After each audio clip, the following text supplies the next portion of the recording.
Let me ask a real simple question here. How many of you, when you first saw this, would consider yourself a little bit skeptical? Let me see your hands. About 98% of you here, right? Okay. Let me tell you something. None of you comes close to being as skeptical as I was. You got to remember, as a lawyer, I was trained to be skeptical, but I was also trained to be an honest skeptic. That's where I have a problem with a lot of people, because they got an objection, they got some problem with this, but they won't investigate it to find out the facts. Let me tell you a little bit about how skeptical I was. And I want to talk to you about some of the areas I had to deal with. I want to talk to you about what happened in those first few days after I saw this business. What went through my mind and how did I deal with it? Well, first thing after I saw this, like I said, the guy that showed it to me, I really didn't know and didn't really trust. But I knew what he had showed me made a lot of sense, and I knew it would work, and I knew I could do it. Even though I didn't understand it, I just knew it would work.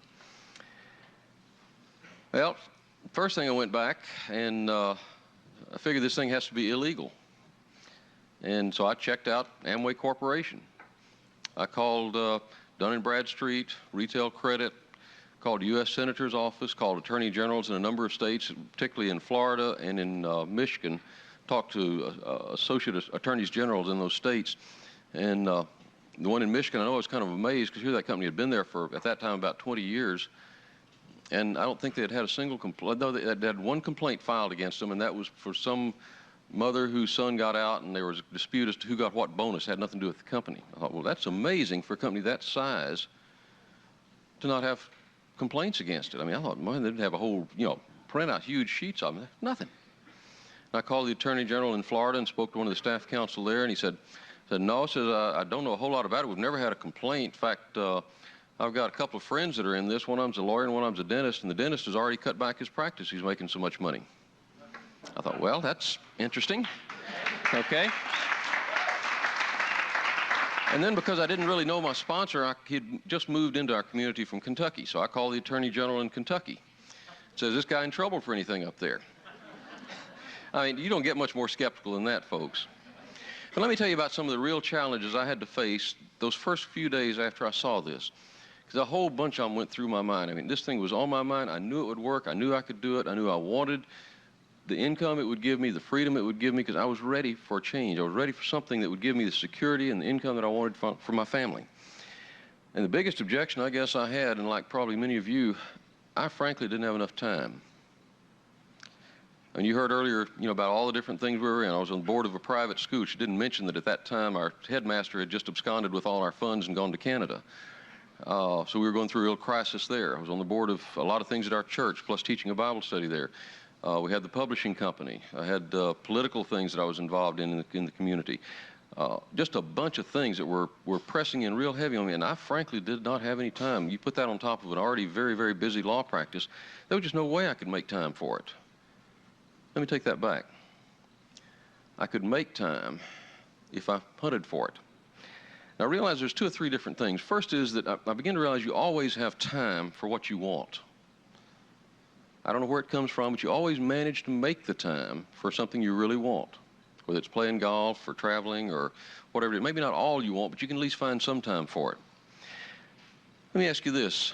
If you had, say you got a cablegram tomorrow from some lawyer in London, and he said, I just wanted to inform you that your uncle that you never knew about has just died and has left you $500,000 U.S. funds, but you have to be here by Friday to collect it.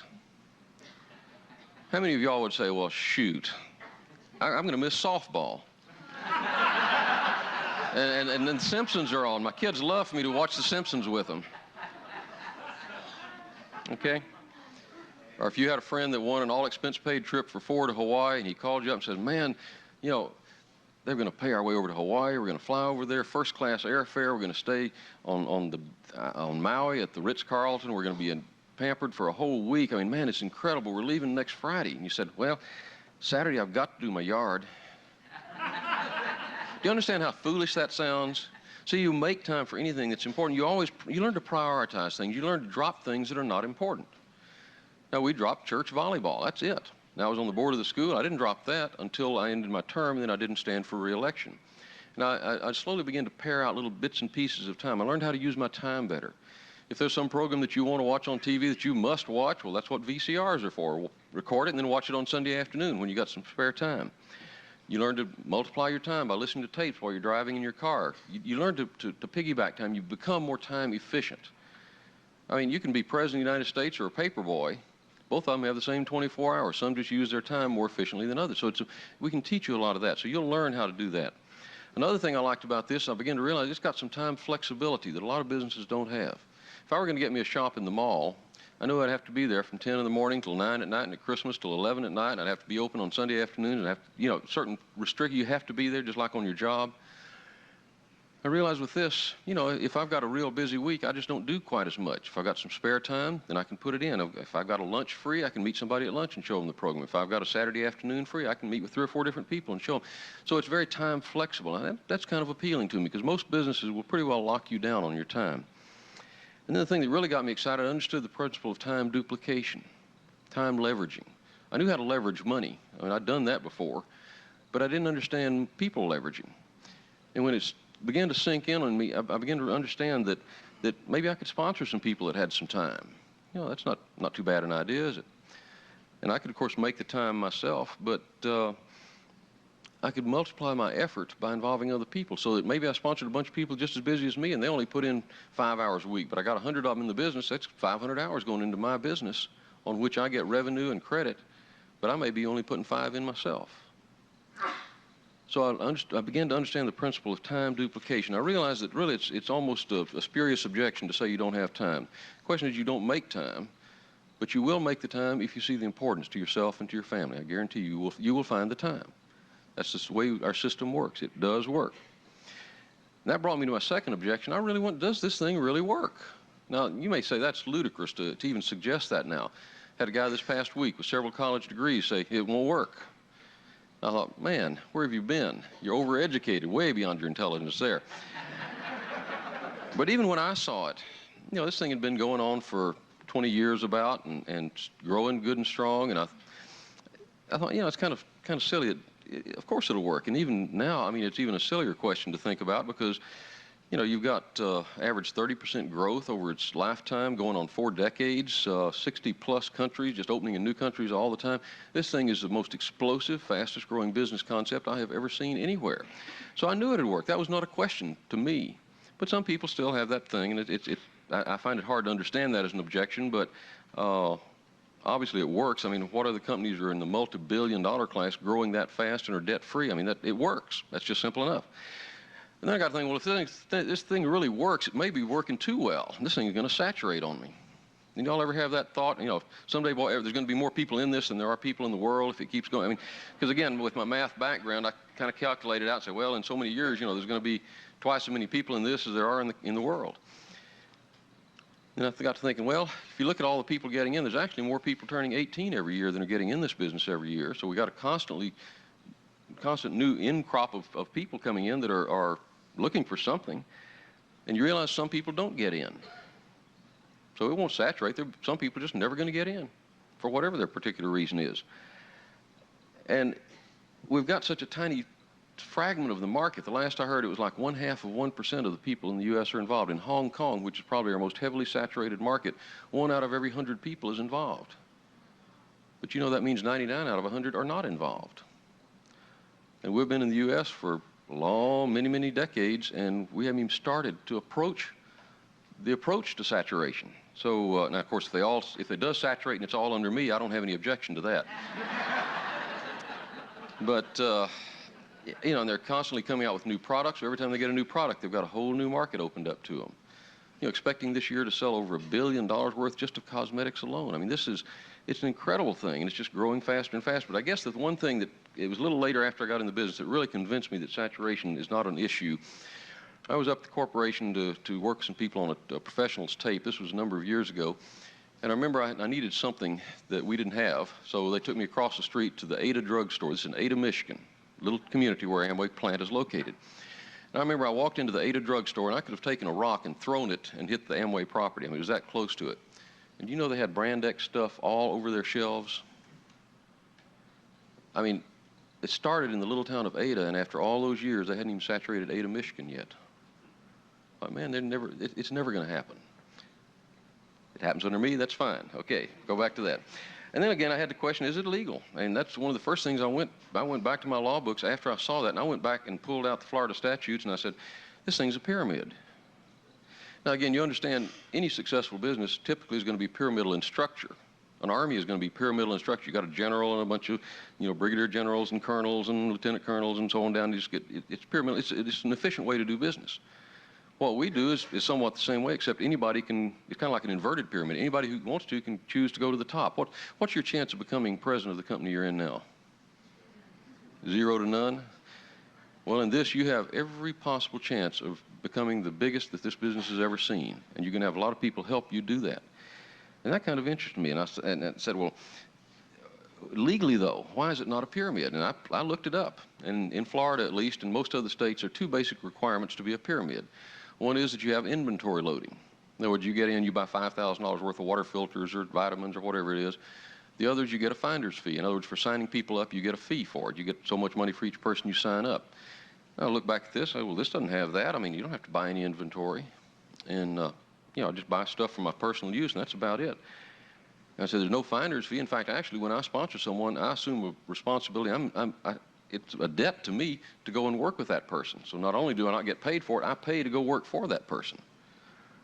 And that's a pretty good idea. And then I got to think, this thing's been in all 50 states, been approved by every attorney general in every state, by the Federal Trade Commission, and since dozens of countries who have all approved it. The chairman of the board was chairman of the U.S. Chamber of Commerce, and I get to thinking about all that. I said, this is the most legal business probably going in the world today, so there's no problem. I said, no problem. And then I ran across another one, and this really didn't bother me, but I know it does bother a lot of people.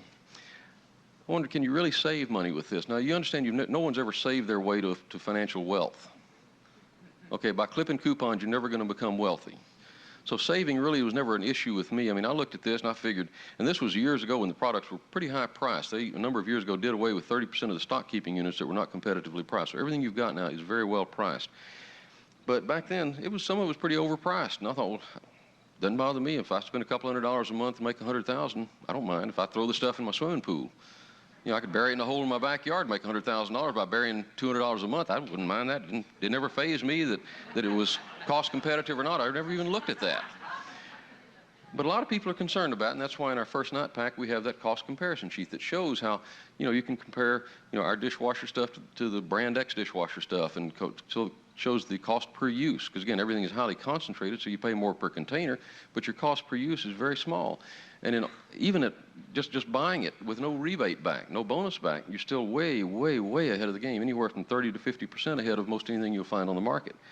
The catalog, again, it's a great catalog. It's a gravy item. It's not a big discount thing. But I know they did a study this last year where they compared like Spiegel and Montgomery Ward and some of the other major catalogs with ours for the same items. And on 71% of the items at retail, we were either the same price or lower. I said, well, they're not the cheapest at all. I don't know any store where everything's the cheapest.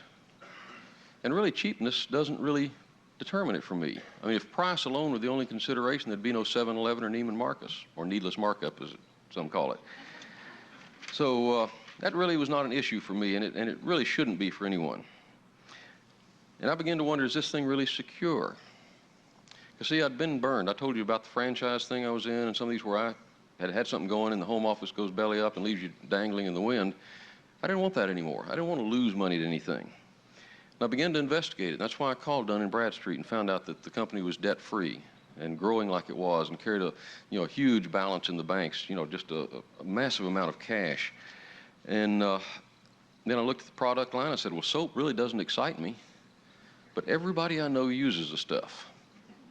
And they're going to use it as long as they live. So it's not a segmented market in terms of certain age range. I mean, how many people are going to buy the baseball caps that you put on backwards? There's certain groups that are going to buy snowboards, but they're not going to buy snowboards when they're 70 years old. But they're sure going to buy soap. And if we hit a depression or a recession, the economy goes belly up, they're not going to buy diamond rings and cars, but they're sure going to buy deodorant and soap and spaghetti and all the other stuff that we have. And they'll use stuff until they die. So if you get a large group of people kind of operating in a big consumer co-op, if you want to call it that, and they're just buying the stuff for themselves, just that alone is going to be massive volume that'll just get bigger and bigger as more and more products are added and as more and more people are added. man, how more secure can you get? I mean, a lot of people are looking at the big companies, the IBM and the U.S. government and all this, but what, they're laying off 131,000 in the military, and all these big companies just having massive layoffs now. You know, the only way you can get laid off or fired in this business is if you're schizophrenic. And that's true for anybody that works for themselves. I looked at this thing and I said, can I really use $200 worth a month? That was the way we were shown that you'd use $200 worth a month. Use or sell $200 a month. And I didn't particularly want to sell, and I'll touch on that later. And I wondered, can I use that much? Because we didn't have that many products back then. Now it is duck soup to do that. But I began to realize, in fact, Julie and I have checked this, we normally run between, just the two of us now, $300 to $500 every month of stuff that we use, and it just gets to be more and more. I mean, last week we ordered some spaghetti, and the week before we ordered tortilla chips, and along with the cosmetics and the gas additive and all the stuff that we get. And I got to realize, I mean, if you're a hermit, a single hermit that doesn't even bathe, you've got to eat something, and if you just eat our food, you can do $200 worth a month by yourself. So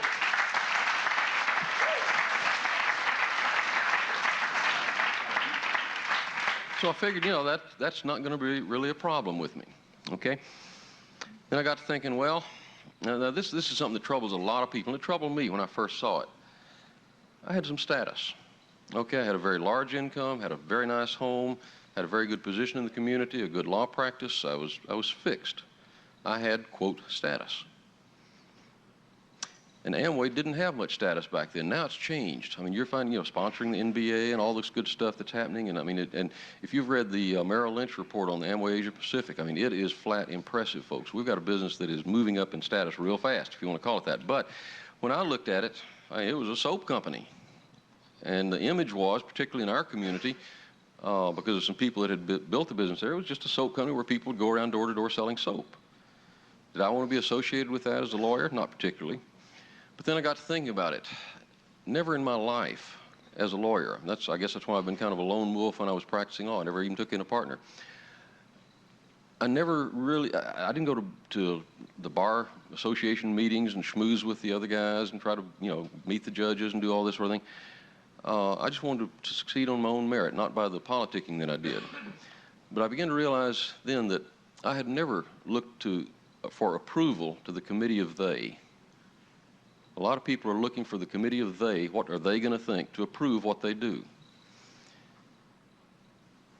And you know, they wonder, what are people going to think about me? Well, let me be very blunt with you. Most people don't think about you. They think about themselves. You understand that? And I began to realize, too, that these people, if I was concerned about what they thought, if something happened to me, if I lost my practice, if I had a stroke or a heart attack, I'm in bed for a year, are these people going to put my kids through college? Are they going to make my house payments? Are they going to feed my family? They might bring over a food basket that's going to be gone in a day. But are they going to take care of my family like I have the responsibility to do it? No, they're not. So frankly, I don't really give a rip about status or what other people think. And frankly, now, most of the lawyers that I was working with that may have laughed at me at some time, I don't know, none ever did to my face, and I never lost a client over this.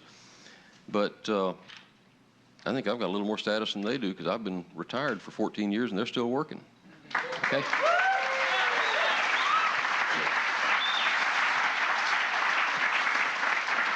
Now, another thing I had to face is this going to distract me from practicing law? Because that's my primary income. That's what I do to make a living.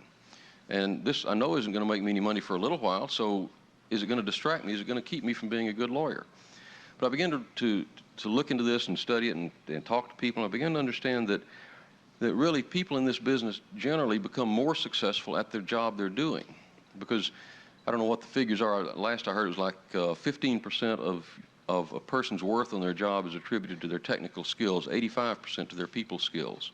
And I think that's probably pretty accurate percentages. And if in this business we help people develop their people skills by working with people, by reading the books, I mean, it's some basic stuff, you know, of how to win friends and influence people, Magic Thinking Big, all these basic books that help you begin to grow as a person. You become more effective on your job. You become better, more skillful at relating to other people. You begin to learn how to handle conflict on the job. And you learn all these people skills that make you far more effective at your job. And if you choose to remain on your job, chances are you're going to end up making more money just because you're in this business, even if you're not making much in this business. And that's kind of a nice situation to be in. Now you say, well, can you lose money in this and cost you time and energy from your job? Yeah, you can. I mean, if you just want to, go to Hawaii and show the plan to somebody and fly home and quit the business and say, hey, look at all the money I lost. I mean, you can do dumb things. Just like you can be abusive in your business and in taking time from that you're being paid for at your job and using it for this business. You ought to be giving 110% effort on your job. You ought to be the best employee they've got. Keep this for off-the-job things, but knowing that someday it'll replace that job if that's something you choose. Now, a lot of people look at it, and I'm kind of this way too. I'm a real high-energy type person. And I looked at this and said, I can't give this 100%. And I've talked to a lot of people say, man, anything I do, I give it 100% effort. And I appreciate that in people. But you understand, you don't give everything 100%. There's not that many 100% to go around. What you do is take a time allotment that you give to something, you give that 100%. In other words, when you're on your job, you give that 100 to 110%. When you're with your family, you focus on their needs 110%, 100%. When you're at your church, you give it 100% of your energies. When you take the time you've allotted to this business, whether it's 5 hours or 20 hours a week or whatever it is, you give that 100%. That's all we're asking for. Not that you give 100% of your life, but just whatever time you can carve out of your life to give to this business for your future, give that 100% effort. And that's not too hard for anybody to do. And I had another problem, and this may sound kind of corny, but I really didn't want to do this. Some of y'all relate to that? I mean, I just didn't want to do it. But quite frankly, I realized no one does. But I got to thinking, I went to law school. I didn't want to go to law school. But I had to if I was going to get a degree. I didn't want to take tests, certainly not the bar exam, but I had to do it if I was going to practice law. In other words, I did what I didn't want to do because I wanted the result it would give me. Does that make sense? You understand that?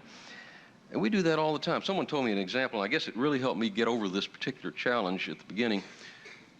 He said, last year thousands of people bought electric drills, but the thing is not one of those people wanted a drill. What they wanted was a hole. Okay? And I looked at this just like I looked at a drill. It's a tool to get me what my ultimate goal is. You go to work because you want a paycheck. The work is a tool to get you the result. So the question isn't, do you want to do this or not? The question is, do you want the results? Do you want the income? Do you want the time? Do you want the freedom? Do you want the recognition? Do you want the leadership? Do you want all the things it can give you? And if you do, then you do it. Now, you will get to like it. You'll get to love it. I love this. I tell people, I've practiced law for 16 years, and I've been involved in this business for 16 years. After 16 years of law, I was I was tired of it. I was bored. I was in a rut. After 16 years in this, I'm more excited than I've ever been. I can't say that about most of the things, but this, I love doing it. But I didn't want to do it when I started. But I did want the results. So the question you need to ask yourself is, do I want the freedom? Do I want the travel? Do I want the protection for my family, the security? If you want that, and you've got a better way to do it, then do it. But if you don't, then you ought to do this. I mean, that's real simple. Like I said, I'm a very logically oriented person, and that was kind of duck soup for me right there. And I had another challenge. We had two girls, two daughters that were right at their preteen, just almost coming into teenage at that time. And I had to realize I either can use those two girls as an excuse not to build it or as a reason to build it. And I chose the latter because I don't like to make excuses for anything. And I began to analyze, do I spend a lot of real quality time with them? Now, we did. We did more than most parents, I think.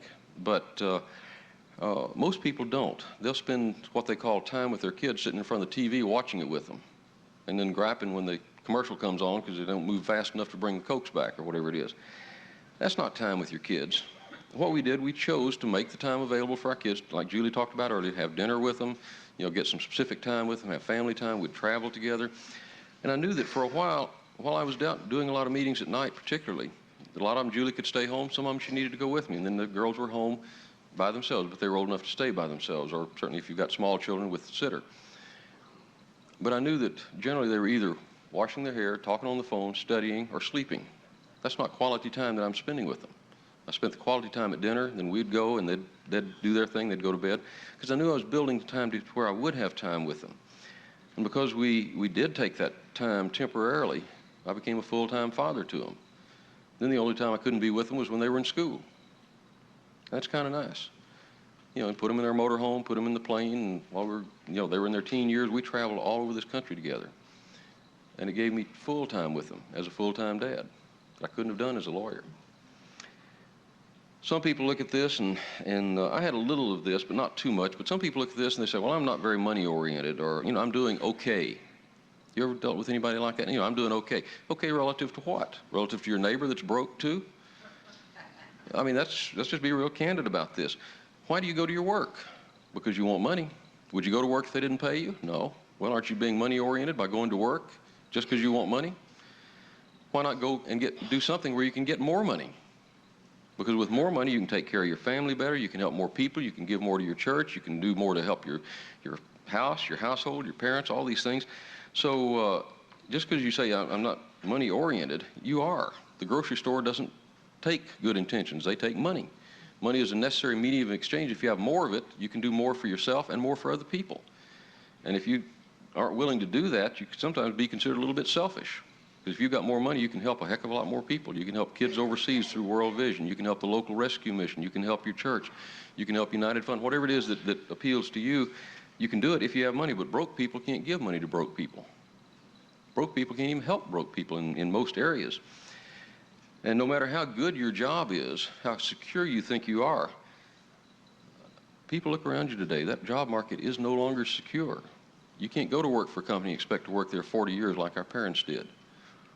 You're going to change jobs a number of times during your growth in this business. Talked to a fellow just recently that we sponsored who said, I've survived 10 layoffs with our company, but I know someday it's liable to hit me. He's being very realistic about that. And also talking about, not having a money-oriented attitude, do you understand that broke people think about money a lot more than people with money? It becomes a focus in your life. You think about it all the time. You think about what you don't have. When you got a lot of extra money, you don't lie awake wondering about paying the bills. When you're broke, you worry about that. So don't give me this thing that I'm not money-oriented. We all are. We have to be to survive in a modern economy. But what you do with the money can help a lot of people. Some of you are faced with one thing I was not faced with, and that's a spouse that's not supportive. Julie told you about what she said, that if I was willing to work for her so she could have freedom, she was willing to go to work and help me with this so I could have the freedom as well. And I appreciate that so much with her, but you've got to realize, some of you that have a spouse that may not be supportive of you in this, you've got to make a choice. You're either going to let their ignorance, and I don't mean that as a put-down term. I'm not talking about stupidity. Stupidity is when you have the facts and you do nothing about it. Ignorance is when you just don't know the facts. If they don't really understand what you understand and they're not willing to support, and they say, well, I'm just not going to support you, and you let their ignorance control you, you've done yourself out of the best opportunity you've ever had in your life. But if instead you choose to go ahead anyhow and build it, I guarantee you when you start making the money, they'll be right there with you, and it'll be our business. Okay? Okay. Another thing I had to face too, I looked at this and I said, well, I'm not really the type to do this. I mean, I'm a stuffy lawyer. There are no other stuffy lawyers that are in this business that I could find.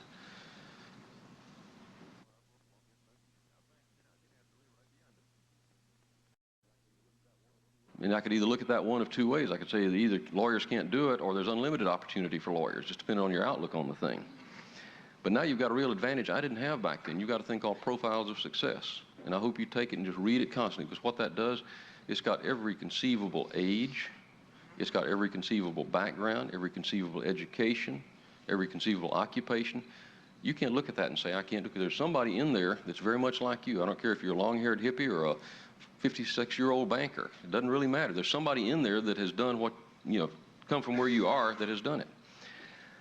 The only person you're looking for, if you're looking for qualifications, is you want somebody who wants more and is not lazy. Okay, beyond that, that's the limit of qualifications of people that do this. Now, some people may say, very closely allied to that, say, well, this looks good, but I just don't know if I've got the skills it takes to do it, because I can't get up in front of people and talk. Fine, you don't ever have to. Or I couldn't show this to other people. Fine, you don't ever have to. Take them to the open opportunity meetings. There's a lot of things you can use. Use your sponsor to help in that. Some people are very shy. The type we talk about that can't lead in silent prayer. They're just so incredibly shy. But see, that's where we have a system to support you. So if you're shy, use tapes to prospect for you. If you think you wouldn't like standing on stage and talking, you don't ever have to do that. But what's going to happen is, and this may scare some of you, but what's going to happen is you're going to grow. And you're going to overcome some of those things that have bound you up for all these years just by being around the people, listening to the tapes, reading the books, getting up on stage, maybe just saying your name. And the next time you say a little bit more and a little bit more, and you build confidence in yourself. And man, that's worth more money than you can imagine to a lot of people that have been bound by tremendous insecurity and shyness to be able to break out of that. And this, I don't like to call it a self-improvement course, but that's what this business does for you, because it will improve you whether you want to be or not. And it's kind of exciting. Another thing I had to face, quite frankly, I looked at this and said, well, I can't sell. In fact, I don't even want to sell. I mean, I'm a lawyer, and this is a sales business. I didn't understand that most of the sales would be to me. You know, I'd buy for myself. I'd sell to myself. I could handle that. That was no problem. But the idea of selling to anybody else, see, we do it all the time. I mean, I was a salesman. I'd sell juries, and I'd sell administrative judges, and I'd sell appeals judges. I was just selling a concept. And I go, hey, I can do that. But we sell things all the time. I mean, have you ever had a product, or let me take this as an example. Any of y'all ever been to a movie and you told a friend to go to it and they went? You sold a movie, okay? You found something you liked and you recommended it and they responded. You do the same thing with this. You try your products, you like them, say, hey, this is great stuff because, and they'll say, well, can you get me some? That's not hard. And if you really got a hang-up about it, and I'll tell people this, if they got a real hang-up about selling, I say, look, if someone asks you for something, would you sell it to them? They say, well, of course. I say, well, just do that. Now, what's going to happen, of course, is they get excited about some things and we'll share it with someone, and someone will ask them for it. So that's kind of interesting to see that happen. And everybody's, of course, got an Aunt Millie that'll buy from them no matter what. So that helps Aunt Millie out and helps you out. Okay. Occasionally I'll run into people that say, well, I've never done anything like this before. And I certainly hadn't. As a lawyer, I'd never done anything like this. But everything we do, when we learned to ski over in Kitzbühel, Austria, I had never skied before in my life. I'd never had a snow ski on my foot. And I got up there and I was so awkward. And I felt clumsy, and you know, here I was, a nice poised guy falling over, and it was really awkward for a while. But I was the same way my first step I took. I don't remember it, but I'm sure I took a step and fell. Everything we do in life, you do for the first time sometime. Whether it's take a breath as a new baby, whether it's learning to ski, whether it's first day on a job, anything you do for a first time sometime. So I figured with this, not only do I have to, you know, get involved in this, and because I knew I was going to do it, and I knew it would be awkward for me at first, but I realized I also had a team of people to help me. I had other people, I had a system, I had my sponsor, I had other people that would help me get started. And I didn't have too many people help me learn to ski. But with this, you know, I knew I could do this because I just have to do it the first time, and then it'd be easier the second time, and the third time, and so forth. Now, occasionally I'll run into people that'll say, well, I've had an uncle in Poughkeepsie that lost money in this thing, or I knew somebody in this thing that got in and they quit. Well, let me assure you of one thing. First, you can't lose money unless you're just wasteful, you know, throw the stuff away or something. If you get a basement full of it, I mean, I hear people, you know, boy, I knew somebody had a garage full. Well, all I got to do is send it back to the company, they'll send you your money back if it's marketable stuff, so you can't lose money. But I know people have quit a lot of things. People have quit this business, of course they do. They've quit churches, they've quit clubs, they've quit colleges, they've quit books they started, they've quit a lot of things. They've quit diets. Does that mean any of those things are wrong? No, it just means that at that time they weren't ready to follow through with the commitment they had made. So people will quit this business too. They quit a lot of things. But what they do is totally irrelevant to what you do. You understand that? I have people often ask me a question, says, you know, how many people really make it in this thing? I've got a standard answer. 100% of those who choose to. And I can't say that about many other businesses.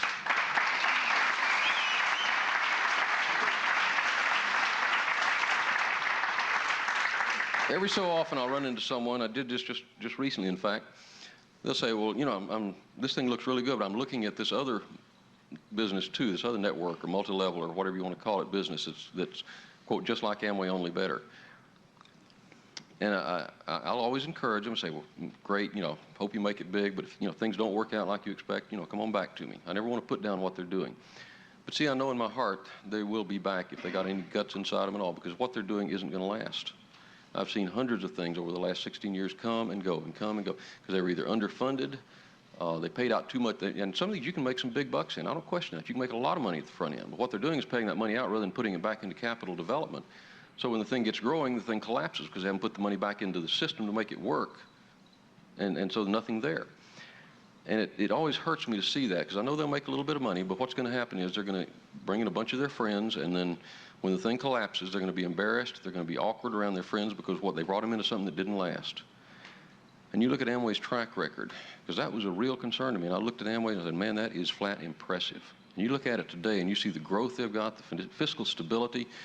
You know, I first started in this business, I said, man, this company's sound as a dollar. I don't use that expression anymore, because the dollar isn't always so sound anymore, but this company is. And I tell people, I say, this is probably the most successful company in the world, just judged purely on an empirical basis of figuring out what they've got financially, their growth rates, all those things. I mean, there's probably no more successful company in the world. So I don't mind bringing people in. I am proud to bring people into this business. And I wouldn't have given up my law practice for anything that I didn't feel was going to be here and be secure. These other things will come and go, and they make their flash in the pan, and they whip through these areas, and everybody gets all excited, and then a year later you don't hear about them anymore. I don't want to be a part of something like that. I want to be a part of something that's good and big. And then I really had to face one other question, because I was busy. I had all the typical questions of everybody else. But I had to really sit down and evaluate, is this really worth it? Is it worth it for me to take my time and my energy and put into something that I don't know anything about, and I'm just going to have to depend on other people to teach me about? Is it worth what it's going to take? Well, I don't know. It depends on you as to whether it's worth it to you. I can't answer for you. You have to do that. If you're real satisfied with the money you make, with the lifestyle you've got, the security of your job, what you're providing for your family, if you're real content with that, it's probably not going to be worth it for you. It's going to be more effort than you're willing to put out. But it is worth it for you if you just want to, you maybe start with some simple things, like just maybe pay off the credit cards. I don't know if that excites you or not, but just to have all the credit cards paid off completely. Maybe that'd be worth it to you. Maybe even get to the point you'd pay your bills in advance. I remember I was up at Tom Payne's once, and we were going to take two of his cars over, his Rolls and his Jag, over to, I forget what it was we were doing, but anyhow, there was a Phillips 66 station right near his house, and we pulled out onto the road, and I was driving the Jag, he was driving the Rolls, and I was following. He pulled in and said, look, we need to get some gas. So we stopped in there, filled up both cars, and then we drove off. And I got a little concerned about that. You know, hey, you can't do that. What I found out was what he does is just give him like $500 in advance, and then every time he goes in, they instead of building up a tab, he'd take it off his tab. You know, would you like to do that with the electric company? Just pay the electric company, say, $1,000, and then don't even have to write out checks for a number of months? Just let them come in, hey, you're keeping the credit balance with us all this time. It may be something real simple, like some of you ladies buying $100 shoes instead of $30 shoes. And they say, well, they're both shoes. They cover your feet. Well, there's a difference. And you know the difference. You know what I'm talking about. Maybe buying silk instead of rayon. I'm not talking about major $10,000 gowns. I'm talking about just a little bit better clothes that look better, they fit better, they feel better, they last longer, they stay in style longer. It's not a big deal, but it's just kind of nice. Or just to be able to go and eat out and not really be too concerned with what's on the right side of the menu. You know what's over there, don't you? You get what you want instead of what you can afford. Maybe just to get new school clothes for the kids and pay cash for it. That's not a big hedonistic goal, is it? But it'd be kind of nice to do it, just to be able to put your kids in school and have new clothes and not have to pay Sears for the next 6 months to pay off your revolving charge about the time they get into the next set of clothes. Maybe there's some things you'd want more than what the business can give you the first few months or first year or two. Maybe you'd like to get a Cadillac. You say, I wouldn't want a Cadillac. Well, you ought to try it. It feels good just to sit in the seat of one of those things, and you've got all the buttons over here. You can just push the buttons, you see it goes up and back and forward, and it's got the great sound system surrounding you. And you look out over the hood, and there's that little crest, you know, right out in front of you there, and it goes everywhere you go. You just kind of follow it. Or maybe a Mercedes with a little three-cornered star. You just follow that little star wherever you go. Or maybe some of you would like a Jag. Oh, it's a great car. It's the best driving car I've ever had. It just kind of hums like a sewing machine, just purrs down the road, and you look out and you see that big Jaguar, you know, ready to leap, and you're right behind it, just going down the highway. It's kind of a fun thing. You know, or a custom van where you could, you know, maybe, you know, you're working with a group out of town, so you've got a thing, you push the button and the bed comes down in the back, and you turn on the television set and, you know, watch the Late Show or something while you take a nap and then drive on to your next meeting. It's kind of handy to have things like that.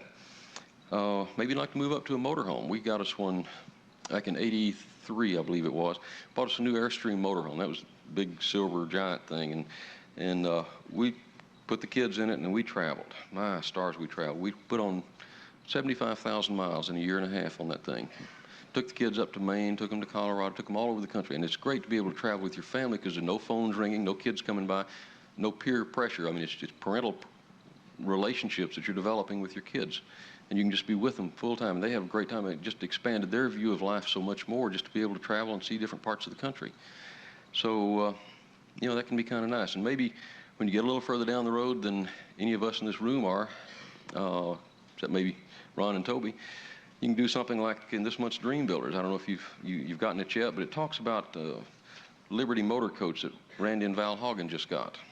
And maybe something like this wouldn't appeal to you, but it says, it's got Corian countertops, Italian marble floors and showers, round glass shower, computerized climate control throughout, full-size Amana side-by-side fridge, freezer combination with ice and water in the door, air ride driver seat, stereo television, front and rear, built-in electrical appliances, Highline stereo system, front and rear, all-leather cockpit, buddy seat with 12-way electric adjustment, including electric footrest for the front passenger, white laminate interior, hand-painted suede leather walls in the salon, black, teal, and purple and blue interior colors, deluxe dashboard, washer, dryer, large wardrobe closet, makeup mirrored, full-size china closet, beveled mirrored walls in bedroom and bathroom, rear view dash-mounted camera, complete dash electronics package, large view windows in living room and bedroom. Yeah.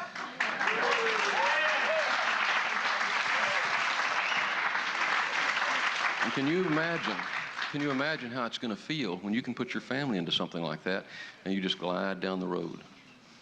Say, maybe I don't like to drive. Fine, get you a driver.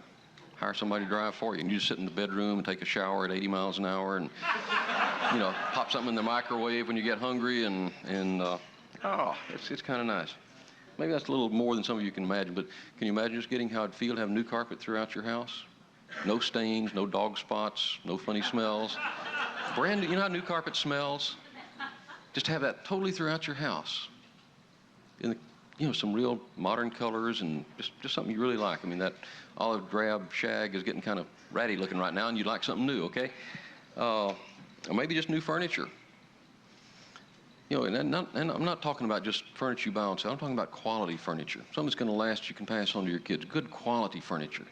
Beautiful woods, with all the burl and the inlays and so forth on the dining room table, and beautiful break fronts and nice sofas with pretty fabrics and things that all match together instead of the early marriage that you've got, 20 years later. Some of y'all can relate to what I'm saying here, right? Some of y'all just like a different house. We talked about that this afternoon. Maybe you'd like that 8,000 square foot house on Lake Wiley with the windows looking out onto the lake and all the master suite at one end and the kids and grandkids suite down at the other end. And one of the things that Julie and I are looking toward, and I'm really getting excited about, of course, we love living in Colorado. That was one of our real dreams, was just to live out in Colorado, because I love it there, to have the foxes come up on the deck and the elk wander down under the decks below us. And it's just kind of a neat place to live. We're at 8,000 feet right now. The skies are just blue all the time, except when we get a snowfall, and then right after that it turns blue again. And we love living out there. But one of the things I really want to do is to get us kind of a vacation home in Colorado. Not our main home, but a vacation home up in Summit County. That's what we're looking toward, up near Breckenridge and that area. It's some of the most gorgeous country in Colorado. It's just huge 14,000-foot mountains all around with dense forest down below and rivers and snow-capped mountains. And just to be able to build a log cabin. Now, I'm not talking about a log cabin. I'm talking about a log cabin. There's a difference, okay? What we're looking at doing, and this is going to be a little ways off for us, but what I want to do is put in a great room, a big, big great room. It'll be down on some acreage, so it's totally private, down in some woods. A lot of aspen trees, so that you get the smell of the aspen. You get to see the shimmering of the aspen in the wind. It's just they call them quaking aspen because it just kind of flutters in the wind. And then in the fall, it turns a brilliant, brilliant gold. And then in the winter, the leaves are gone, so you get the sunlight for warmth, which is kind of nice. Maybe down in an aspen grove with a few evergreen, maybe some spruces, blue spruce around the house at particular locations that really, would accent it and make it look good. But we want a big, great room built out of logs, so it's kind of rustic, but with a lot of windows looking out on this forest and on a river, where you can go and cast and catch some steelhead or rainbow or cutthroat trout anytime you want to, and just except in the winter when it's frozen, of course.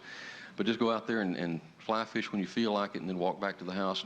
But in one corner of the great room, I want to have a big fireplace with a chimney, stone chimney going all the way up to 2 or 3 stories up to the roof. And then in the other corner, I want to have a jacuzzi. I mean, jacuzzis are nice outside, but you get cold. And if you get them in a typical jacuzzi room, it gets so steamy you don't enjoy that. But if you put it in the great room, it'll help moisturize the house and the plants. But anytime you feel like, you can just go walk over and hop in, turn on the jacuzzi, and enjoy a good massage. And of course, a kitchen that's built in with all the finest appliances and the the fancy Sub-Zero refrigerator and what have you. But so the kitchen's kind of in the great room. So when everybody's there and you have a bunch of your friends over in the business, they can all congregate together and sit around, pop popcorn and cook and talk and eat and watch the fire and sit in the jacuzzi. And then on one end of the house, off one side, have a big master suite that would cover the whole downstairs of that thing. I mean, I'm talking about a big master suite because it's a place that Julie and I'd go to spend a lot of time, and because we like to sleep till we're through, and we like to, just enjoy kind of leisure time, and having in there a theater type thing, projection television set with the VCR and the super sound systems that surround the whole thing, so you can lie in bed and it's like you're at the biggest movie house in town. Watch what you want when you want to. And then above it, on the second floor, have about 8 bedrooms, small bedrooms, because just basically sleeping. So when you have friends come in, you can kind of put them in dormitory, not dormitory, but each have their own private bedroom, but it'd be kind of spread out, and you can have a whole bunch of friends in together, and they'd have a little balcony out at the end overlooking the great room. And can you imagine just being able to spend time at a place like that with friends? I mean, that to me is exciting. And we're looking at blog home plans and getting some ideas. It's a ways for us. But when we do it, it's going to be first class. And I'd like a lot of y'all to come join us. Okay?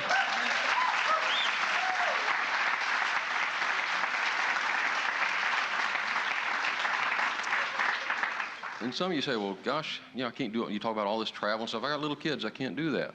Well, a lot of the people in the business that have small children that have been successful get nannies or au pairs just to take care of their kids for them. So when you're with the kids, you can spend full time with them, you can enjoy them, but if you've got to be doing something else, they've got someone very responsible to take care of them for you. And maybe for your kids, you'd like a private school. See, that was important to us, because I wanted a school that would teach the values that we believe in, not what's going on in the public schools today.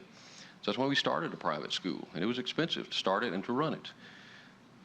But it gave us that option to put our kids in, and then as they got older, we put them in one of the finest private high schools for a period. Then they finished up in a public high school because that's something we wanted them exposed to, but only after they'd gotten their values good and grounded. And to be able to travel, like I talked about in the summer, just take off when they were out of school and just travel the country in our motorhome, just being with their kids. Great time to build relationships there. The security you can build, that was the thing that impressed me. That was the thing that made it worth it to me. Because I knew I couldn't be laid off. I couldn't be fired. And I would build a residual income that would just get bigger and bigger and bigger and put me into retirement with more money than most people could ever hope to make. By the time they're 60, they'd be struggling, and just on the residuals, you could have so much coming in. That kind of caught my attention. Main thing, though, it gave me options. If I wanted to keep practicing, I could keep practicing. If I wanted to retire, I could retire. See, most people never have that option. You have to create your option. And to me, it was worth the effort to create that option, which I exercised and did retire from my law practice. And it let me, by retiring, it let us do a lot of things we enjoy doing. The travel, my stars, if you like to travel, this is the best business on earth, because you get a lot of the good tax deductions that come through having your own business. Again, you need to check your accountant on those things. But, man, just to be able to take off and maybe come out to Colorado and ski some when they got about 3 feet of packed powder, and the skies are blue, and the trees are dark green, and man, it is the most exhilarating thing on earth just to be out there. The air is fresh and cool and crisp, and get up there and come down these. You can look out, get up on top of some of these 10, 12,000 feet, and just see this panorama all around you, these white-capped mountains. It's just absolutely spectacular. And then just ski down every so often, stop and get your group together, and maybe go into the warming hut and get some hot chocolate and stuff on a real crisp day. It's just kind of fun to do that. Or maybe if that doesn't appeal to some of y'all in here, you say, I don't want to be cold. I came down from the north because I want to be warm. Well, fine, take off to Hawaii in January and go over there where you need to get your red convertible when you get to Hawaii, okay, and put the top down, and you can drive around some of the most beautiful scenery in the world. I mean, it's just perfect temperature year-round, not too hot, nice breeze all the time, beautiful waters. You can go look at volcanoes. You can look at the most lush green ranches you've imagined in your life. You can look at orchards. You can look at orchids. You can look at just to lie back in that water and just know you're in paradise. I mean, see, a lot of people think they take a trip of a lifetime to Hawaii. But if you want to start getting to where you take one every year, or 2 or 3 times a year, you can do it. And that's kind of nice. Or maybe you say, well, Hawaii's not my thing. I'm a history buff. Well, fine, go to Europe. We love going to Europe. I understand Ron's over in Paris right now, if I understand correctly. Just to be able to take off and go to places that I know the first time we took our girls to Europe, we went Ruby that month, and we made enough money that month that I put it in the bank and just let it sit until Christmas time. And all four of us went at adult fares because they were unfortunately reached that adult age on their tickets. But it paid, what we made that 1 month paid for all four of us to go to Europe for 2.5 weeks at Christmas. We went over to Salzburg, Austria, which is Mozart's hometown, stayed in a hotel that was built in the 1300s. Got the hot chestnuts off the street. You could just smell the chestnuts cooking, you know, like you talk about in the song. I never seen it before, but boy, it's good stuff. And they'd have trumpets up in the high cathedrals playing music and the echo through these squares for Christmas. I mean, just an incredible Christmas experience for us. Then went on up to Hinterglemm for a week after that and went skiing. And to know that the business paid for that, it didn't come out of my law practice. The business paid for it, and it gave us great time together as a family. That's something that for us was a dream. And just to go over there many times, working with groups over there. We're downline from Ron and Toby in Germany right now and have a very large business there. I love to go to Germany, and just the foods there are great, particularly in southern Germany. You know, just to look at the Bavarian Alps and to go to places like Munich and Paderborn and some of these places you read about, but you've never been there. Just to be able to experience that is so invigorating. It teaches you about history. I remember we were in Salzburg once, and there was all this celebration going on, and I thought, well, what's going on here? And come to find out, the university there was celebrating its 600th anniversary. I thought, man, our country wasn't even started or thought about back then, and here they were. That university was running back then. It just gives you a whole new perspective on life. Julie talked earlier about British Virgin Islands. If you've never been down there, that is if you like to sail. Now, I'm not a boat person, I'm not a sailor, but this was the most fun time. We've been on a couple of times sailing, been on the Enterprise, been on a cruise liner, a number of times down there. But our favorite time, I think, was when we went sailing. Just took a bunch of friends in the business, and we went down there and chartered 10 50-foot Gulf Star sailboats and just sailed for a week, island to island, racing in the daytime, and at night. I remember one night, we stopped in a place called Trellis Bay, and you could just look around and see all these boats anchored throughout the bay. And you'd see maybe somebody swimming from one boat to the other, and maybe somebody else, in a dinghy just going around checking on, other friends in the other boats. And all the cooks decided that night to fix steaks. So all the grills were going out on the aft deck of the boat with steaks cooking. You could smell the steaks cooking, and there was a restaurant over on the shore that had a steel drum band. And you could just smell those steaks cooking, and you're kind of rocking there in the breeze gently, and friends swimming over to see you, and you could see the sun setting in the west. You hear that steel drum music coming across the waves. Man, that just bonded so indelibly in my memory, and it's there forever. And then when I get in a tight situation, I can start thinking back on that and think, man, that was nice. See, I didn't have to go to my law office and practice at that time, and that was kind of nice. There's just so much out there for you. Man, just to be able to lie on a deck of a boat at night down in the Virgin Islands, and you're just lying there and you hear the water kind of slapping against the side, and it's just rocking gently, and you lie and you look at that big mast, and it's just kind of describing an arc against this cloudless sky full of stars that you can't imagine how bright they are, because it's just so clear down there. And it's just, man, it just takes all the tension away. Is it worth it? Sure it is. Maybe some of you, it's something real different. Maybe you'd like to be appreciated. Nobody on your job has told you what a good job you've done. No one's given you appreciation like you know you deserve. Boy, this business gives it to you. I mean, from the first time you reach a new pen level to the time you go on stage at the Georgia Dome with 75,000 people cheering you as a new diamond and your name up in lights, it's a good feeling. It really is. And it's something every one of you here can experience. And the friends you develop, is that worth it? Of course it is. There's a song, that's very popular a few years ago called Friends Are Friends Forever. And there's some truth to that, but if you think back over your lifetime, most of the friends you've made, you've replaced many times. You had your friends in high school. Boy, they were your dearest buddies. You loved them, and you're going to be together. You're going to get together for 5 years and have a party, and after 5, 10 years, you've lost track of most of them. Some of your dearest friends are gone. They moved, kind of lost touch, they're gone. But see, in this business, friends truly are friends forever, because they get in your group, and you grow together, and you go to functions together. They may move to another part of the country, but you'll see them in Atlanta, or you'll see them in Louisville, or you'll see them in the Fontainebleau, or you'll see them in some resort somewhere, and then you get together a couple of months later, and then you just start spending time with friends that have traveled all over the world. You go in the same place. They're positive, goal-oriented people. You enjoy being with them. Their family values are good and solid. Their kids are solid. And these are friends that will be with you forever, for your whole lifetime. And you can't get that I know of in any other business. And is it worth it to be free? Maybe that's a silly question. Some of you, it may not be relevant to you, but for a lot of you, can you just imagine how it's going to feel your last day on the job? You go into the office and everybody there's looking kind of glum because they're still having to keep working because they didn't get in when you offered it to them. You go around, shake hands with everybody and say, man, it's been good working here. I've enjoyed you.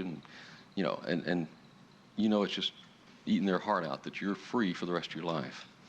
And you go in and talk to your boss and, you walk in not as an employee, but as a free person. And you don't ever have to worry about being called into the boss's office again and feeling like some kid called into the principal's office when you were in school. And you know that there's not one thing he can do to hurt you. There's not one thing he can do to affect your income. You are totally free. You never have to see that person again. And a lot of offices, a lot of buildings, a lot of warehouses where some of you work have a certain smell. Maybe it's the cheap perfume of some gal that works there, or maybe it's the cardboard boxes in the warehouse or whatever. There's certain smells you associate with it, and you're never going to have to experience that smell again the rest of your life. And you get in your car, and your husband or wife is there, and you're sitting side by side in the front of that new Cadillac, and you look back at the window, and everybody there's got their noses pressed against the window looking out at you. And you drive away, and you look in your rearview mirror, and you say, man, that's the last time in my life I'm ever going to have that sight. I never have to go back again. And know that for the rest of your life, you can sleep till you're through. Is it worth it? You bet it is.